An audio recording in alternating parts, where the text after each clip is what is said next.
राष्ट्रवादीच्या गोटातून एक बातमी आहे।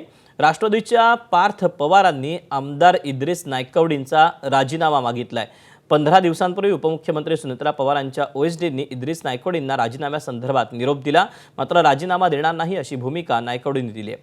अजित पवार हयात असताना राजीनाम्यासंदर्भात कोणतीही सूचना दिली नसल्याचं इद्रिस नायकवडींनी सांगितलं। दरम्यान उद्या राष्ट्रवादीची बैठक होणार आहे। या बैठकीत नायकवडींच्या राजीनाम्यासंदर्भात चर्चा होणार आहे। इद्रिस नायकवडी राष्ट्रवादी काँग्रेस पक्षाकडून राज्यपाल नियुक्त कोट्यातून आमदार आहेत। दरम्यान या सगळ्या संदर्भात नायकवडी काय म्हणतात आपण पाहूया।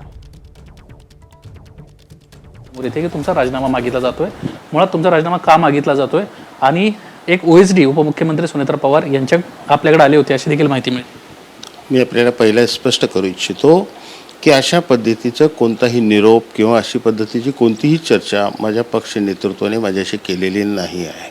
हे बाहेरच्या बाहेर ह्या बातम्या कोणी उठवलेत, काय उठवलेत आपल्याला याची कल्पना नाही आहे, पण ह्या बातम्या हेतुपुरस्कर चालवल्या जात आहेत असं मला वाटतं आहे, कारण ह्यात काही तथ्य नाही आहे। आणि ओएसडींचं जिथंपर्यंतचा विषय आहे की मी सातत्याने कामात असणारा कार्यकर्ता आहे। महाराष्ट्रातले माझ्या जिल्ह्यातले अनेक विषय मी हाताळत असतो, त्यासाठी मी आठवड्यातून 2 दिवस मुंबईत असतो। इथलं मंत्रालयीन कामांचा मंत्री महोदय आणि विविध कार्यालयांचा मी कानोसा आणि फॉलोअप घेत असतो। त्यामुळे ओएसडींचं माझ्याकडे येणं जाणं हे काही नवीन नाही आहे आणि त्याला त्याविषयीशी जोडणं काही योग्य होणार नाही आहे, ते संयुक्तिकही नाही आहे, कारण जो विषय अस्तित्वातच नाही आहे त्या विषयाबद्दल म्हणजे अशी माहिती कळायला माहिती बरीच कळू शकते, परंतु ह्यात काही तथ्य नाही आहे आणि ह्यात काही जीव नाही आहे। या विषयात हा एकदम तथ्यहीन विषय आहे। जाण्याची संधी मिळाली, तो नेमका इतिहास कसा होता? अजित पवारांना काही ज्यावेळेस तुम्हाला आमदार केलं त्यावेळेस तुम्हाला काही सांगितलं होतं का?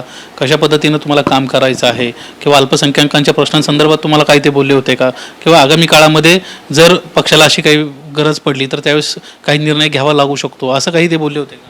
संधी दिली त्यावेळेला काय दादानी तुला एवढी वर्ष देणार तेवढं वर्ष असं काही चर्चाच झालेली नाही, न मागता दिलेली संधी। आणि मग तर मला ज्या दिवशी माझा शपथविधी होता त्या दिवशी अजितदादांनी सकाळी फोन केलेला मला की दुपारी 12 वाजता जा आणि विधान भवनात जाऊन तुम्ही त्या ठिकाणी शपथ घ्या असं त्यावेळेला मला त्यांनी सांगितलं। आणि मी दुपारी 12 वाजून शपथ घेतल्यानंतर दादा नाशिकला गेलेले, दुपारी आल्यानंतर त्यांची भेट झाली माझी आणि मग पुढचं बोलणं झालं की आता कशा पद्धतीने अल्पसंख्याकांचे प्रश्न तुम्ही हाताळा करा वगैरे।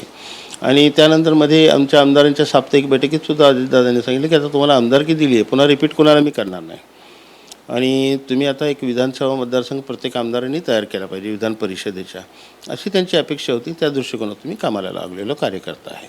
कॅमेरामन रोहित कांबळे, निलेश बुधावले, एबीपी माझा, मुंबई। एबीपी माझा, उघडा डोळे बघा नीट।